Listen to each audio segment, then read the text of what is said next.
Hello and welcome to the MHR podcast. I'm Andy. I'm Alice. Alice, we are going to talk about something that we need to talk about all the time, and we talk about all the time, and is important to talk about. Do you want to know what we're going to talk about today? I'd love to know. That's very vague. Communication. Yeah, so we like to talk. Yeah, you see what I was trying to do there. Communication. All right, I got you. So we've just we spent the first month of 2024 talking about HR, payroll, finance, getting into a bit of a deep dive, right? And a lot of the things that keep coming up in those are the need to communicate, right? The need to look into your employee experience, right? And boost employee engagement, right? Because we have to recognise that in organisations that is your main driver for business performance, right? Your people drive your business. Yeah. So if you're not engaging them, if you're not providing them with a good experience, you're not going to get the performance that you want from your people, and you're going to run the risk of losing people, right? Yeah, completely. So, surprise, surprise, we've identified that in a lot of our work that communication is key. Right. So I was having a look around, as I usually do before these podcasts, right? We're having a look at articles and what people are saying. And I've found a couple of reports that I think provide some kind of worthwhile statistics that we can talk about today on all things communication. So there's been actually a report in 2023 sponsored by Grammarly on the state of business communication. And it recognised by surveying a lot of businesses that, enabling employers and employees to communicate is crucial, right? Because when individuals refrain from expressing their thoughts or their concerns or any issues and don't have the platform to do that straight away or let things fester, you run the risk of people becoming disenfranchised. Right. You run the risk of people starting to become absent or look for excuses not to work or avoid problems, be in the work, or not feeling like that workplace is supporting them with what they need to do. Yeah, and I think those points and talk about communication, it's very personal, isn't it? I think you can understand that if you're not talking to anyone or you're not sharing your problems and maybe you feel like you are working on your own, that can be very lonely. Yeah. And demotivating at that point, isn't it? If you're in the workplace and you're feeling lonely, you probably aren't going to have the greatest motivation. And if you're an employee of a bigger business, right, you're part of a team. Exactly. If you don't feel part of a team, you're not communicating with the team, and you're silent yourself, one, you're not going to perform how you need to. Two, you're going to feel very isolated. And the last thing you want is to come to a place at work and feel like you're not part of a team or you're not part of a bigger group and you feel very alienated from that. Not very good. No, and I think any employer would not want anyone in their business to feel siloed or on their own. No. So this survey found that 30% of people have said that miscommunication has lowered their professional confidence. So it kind of goes to what we're saying, right? Yeah, it does, yeah. And 22% of them have considered looking for another job due to poor communication. Right, okay. So this is a big issue, right? Yeah. As soon as you have disenfranchised employees, they start looking elsewhere. We've talked about retention loads in the last few weeks, right? So how can we combat retention? Enable communication. Let's understand employees a bit more and what's driving them, right? Yeah. So from the perspective of employees, it's crucial that we recognise that employees experiencing stress tend to be less productive. That's something that the report highlighted. And if you can streamline requests or you can make processes transparent and easy for people to do and interact with, employees will feel more enabled. They'll also start seeking less time off if they feel like they're empowered, right? So this contributes to a more communicative work environment. Okay. That's what the study has highlighted. And I thought it was very timely because at MHR, we've also just released an employee experience guide. All right, it talks about all things, HR, payroll, finance, and how employee experience can be enabled by those, right? Yeah, because very we want much businesses so. to work better. Indeed. But surprise, surprise, it all comes down to, in the report, communication. Yeah. And we say, a lot of organisations aren't really doing themselves any favours with communication. They're simply not talking to their employees enough. Right?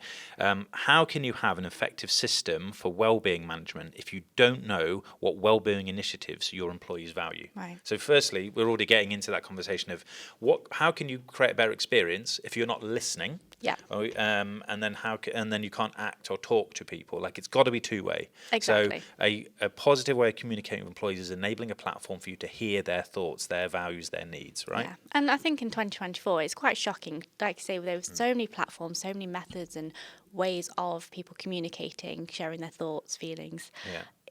To not have that available, Yeah. I think we could say that is shocking. Yeah. In 2024, it should be a priority. Yeah. So employee experience is built around how your employees are feeling, right? So if you're not communicating with them on a regular basis, you're not going to have the first clue about what their experience feels like. You need to build a really good picture of what an organization looks like and dig into how your employees are truly feeling. Yeah. You need to, as a result, enable a platform or a system or a way or a series of processes that allow your employees' voice to be heard. So you can actively listen. Yeah. So you can make business decisions that support their retention, their values, and their drive to work for you. Yeah, definitely. And you made a point about it being regular. I think a lot of people might say, oh, well, we do communicate, but actually, is that regular? Is it in a timely fashion? Yeah. One way I'm thinking of straight away is check-ins. Yeah. That's a very good way of saying on a monthly or quarterly basis, yes, we have a set time we are communicating. Yeah. But that's what's important. It's regular. Yeah, and it's clear. It's you can expect when those things are going to happen. Yes. And it's interesting you said that because we looked at some stats, right? We did some research ourselves, and 40% of organisations we talk to run an annual satisfaction survey. So it's only 14% of Which is organisations. really minor. And you think about the amount of data that's going to provide to the employer, just 14%. Yeah. It's a lot lower than it really should be. Well, actually, 25% of organisations run monthly satisfaction surveys. So actually, you can see that that's increased because they're doing it more regularly. 45% run satisfaction surveys quarterly, and 75% of organisations aren't interested in using pulse tools at all or anything that's going to drive that. That is interesting, isn't it? Is it because they don't know what they are? They don't understand the benefit. That's why they're not interested. Or do they feel like, you know what, this is just another job we need to do, and I'm trying to get through my daily grind? Sometimes there's that perception change, right? If you actually take a step back and have a look at this, the grind gets easier. Yeah. So maybe it's worth adding the extra problem in your head. Yeah. But there's an important point to what we've just said there, and it's fine to say that you run it, but it's what you do afterwards. It's no point saying, oh, we have a check-in, oh yes, we run a satisfaction survey, because that's almost step one. You need a follow-up. You have to have actions afterwards, and I think that's what's so important and probably crucial to the operations of your business. If you're collecting that data, use it to your benefit. And how are you communicating that? So again, it's true. That whole kind of, you said we listened kind of thing, but communication is about enabling a platform for people to have a voice so you can listen, but also how are you going to use that platform to relay back that people have been appreciated, that they've been heard, that they're valued, and as a result you're going to take an action based on what they've said. That's vital. Yeah. In terms of how you could communicate that back, what ideas would you probably think of, Andy? Well, there's loads, isn't it? I mean, we talk a lot about how, like, what we do with HR software to payroll software is about being a social platform, right? Because you come to work in a social environment. But even if you work with people that are millions of miles away, you can have a platform which connects you to make you feel like you're all one team, live all the time, right? So stuff like People First, for example, we can hold communities. We can have like social feeds that makes us feel like we're connected. So it doesn't matter that, actually you work at the depot and I work at the office over there. We're getting live updates and stuff. I think making sure that you have understood streams of communication within your business that you can rely on, that everyone understands are there for a reason, is vital, right? Definitely. So, okay, I'm a new employee, I've come to work here, I know that if I want an update about kind of internal communication, I go to the community stream and I can see everything there, from all the menus we have at the canteen, from very important all promotions that have been announced, to any job opportunities. Like having a platform that does that you can access wherever you work, whenever you work, that means you're on the same page as every other employee. That's what I would recommend. Is like how you go about that, right? Yeah, and one thing that you brought up there is what we like about People First is we've got the recognitions, and people leave comments and you say well done or congratulations, or if there's been a promotion or a team's achieved an award, and it really builds, I think, morale for employees. Like say the workforce, you have a community here, but it's how do you leverage that morale and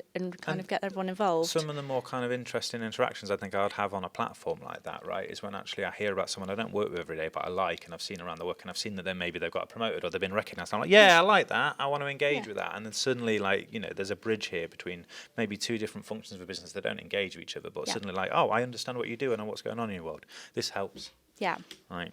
Anyway, so we go on anyway in our report to talk more about communication and actually what the risks are if you fail to communicate.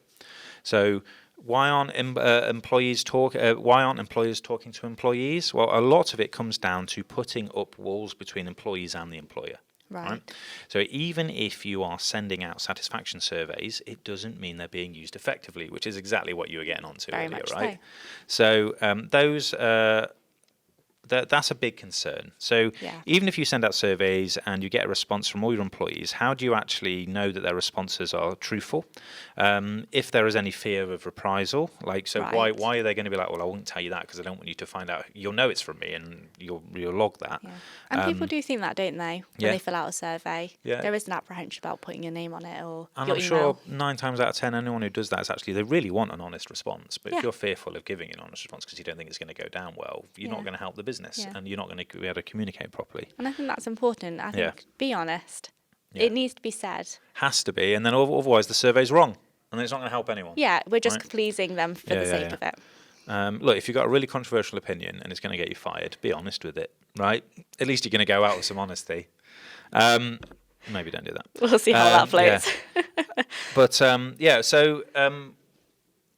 we looked at a report from Gartner, and it talks a bit more about the risks that come from surveying your employees and how you want to make get value of employee experience measures. But ultimately, there's some stats here that you can go on. So 50% of respondents from that report use survey tools, right? Okay. 98% are using multiple tools to gather insights. 98%. Right? That's a lot, isn't it? Yeah. Yeah. On average, a response rate to surveys is only about 60%, though. So you've always got about 40% of an organisation that you're not hearing from, which is big. And if they're the people that typically aren't engaging with you, then there's your problem. That's probably what it is. You're if they're not becoming engaging. an echo chamber, right? 30% feel feedback is not truthful, so that's a concern. Okay. And 40% don't anonymise their surveys. So then, if you've got 40% that don't anonymise your surveys, it's no surprise that a lot of people aren't actually responding if they don't feel safe or they can be truthful, right? Yeah. But then could that stem from the culture of the workplace? It could do. Because if we're talking about trust, then I'm thinking that if you've got trust and you are communicating with your employees, they're going to fill in their survey. If you don't have that trust, people are going to withhold a lot of key information or a lot of feelings about the workplace and how it could be growing. Yeah. And that's probably an environment that you don't want to be building, is it? You know, like I say, the key thing is trusting your employees. And I think from that, the groundwork is communicating. So a lot of things that we recognised in our report that we talk about is actually that a lot of businesses aren't gathering feedback, right? They aren't listening to their employees. They're not creating platforms because ultimately they feel like doing this is very manual and it takes too long and it's another burden. And if we don't anonymise it, there might be reprisal. So no one's going to bother anyway. So why should we even bother? That's kind of the view we're getting with a lot of our research. Right. So why would they invest the time doing it if they feel like it's going to be pointless? So but if you don't do it, how are you then supposed to communicate the results and what it means, and how do you actually action change in an organisation? With HR departments already loaded down to work, encouraging them to actively gather insights is a big job. It is definitely, So there must be ways we can do it better, and we've got some stats here that say 93% of organisations don't have instant access to survey results, which is a problem. 7 days is the average time spent analysing survey results. 7 days. Yeah, right. And 46% of people always communicate their results from surveys with wider business, but that's less than half. Yeah, right? Which it should be 100%. Yeah. The whole business should be listening, reading, or at least acknowledging. And on top of that, talking about extra workload and all the work that this takes to do, right? 84% of HR professionals say they regularly feel stressed. So why are they going to take on more work or responsibility if they don't feel like it's going to add value to an organisation? Yeah. So on that note, we've talked a lot about communication and why it's important and how you can gather it or what you can do and the limitations of surveying. Yeah. But I think we need to talk about how we can solve that problem with digital transformation, right? Definitely. We talk about HR tech a lot. We've talked about it already. What are your views, Alice, on kind of the benefits of using platforms like, HR tech platforms like People First, where you can unlock communication that way? Yeah, I think there are many, many benefits, but I think what it really stems to is for the employers, if you're introducing or digital transforming that method of communicating, you're bringing in another platform that kind of leverages employees to take ownership and say, right, I've got another means of communicating with my employer. I think with a platform, it might almost take a step back from having to be face-to-face. And so maybe for employees, it's a non-traditional method of communicating. Yeah. Now, if you have a digital transformation, there's several ways of speaking to your employer. We could have, I know with people first, we have check-ins, we Yeah. have goal setting. Yeah. And, those could be in discussions and then Yeah. put on the system. Or Yeah. you could put it on the system and have a review. It's almost just prompting Yeah. that conversation. And other means you have, obviously, you've got Teams, you have messaging, emails. I think we're stepping away from the pressure of having to be face-to-face. And I think that benefits both employer and employee. Yeah. And then ultimately, I think at the end of the day, we're capturing that data on a central platform. So it can be kept there for almost to be analysed at any given point. Yeah. But also, you're building up this breadth of data year upon year, and you can probably see maybe cultural shifts. You can see team developments. You can see career paths forming from that data. If people are speaking about where they want to take their careers, you might start to see kind of career branches. So I think actually there's so much more that goes on from having a digital transformation. It's not just taking that step and changing. It's actually everything that comes afterwards. Yeah. Yeah, I completely agree, and I also think you raised a good point there. We are moving away from that face-to-face value stuff, but we also have to recognise that it's value as well. Yes.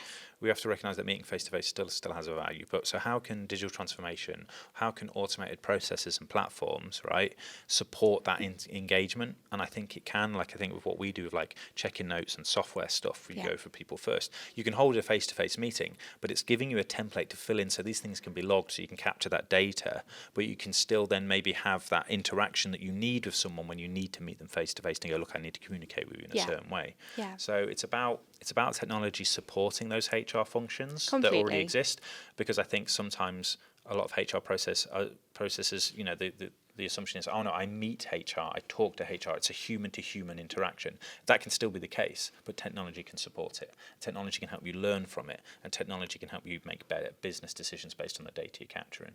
Definitely. And I think it's really nice from what you said as well. There's so many functions that we have, but ultimately it's recognizing, right, that we've just said communication is key. Companies that enable employers and employees to communicate thrive. They stop people leaving, and they feel encouraged and empowered. So if you're going to adopt a digital transformation approach to communication, you'll want a platform that enables a social element to your workforce. Completely, right? Yeah. So if, and this is where we throw in the big old hook here, but if you do want to find out more about what we talk about here at MHR, you can go on our website and you can look at People First, you can look at all our software, and you can look at how our employee experience report talks about communication. Yes. And actually the benefits you can have by looking at that through a social platform. So I won't go on about it then, but I feel like this was quite a good conversation about conversations. I would say so. Yeah, it's good to talk about talking.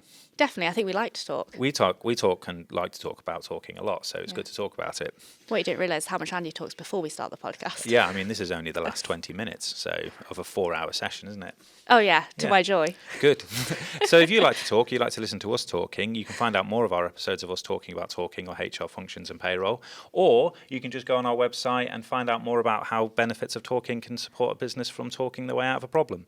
Can I say talking anymore? I wouldn't say so. I'm going to stop talking. I've been Lovely. Andy. I've been Alice. See you next week. Bye-bye.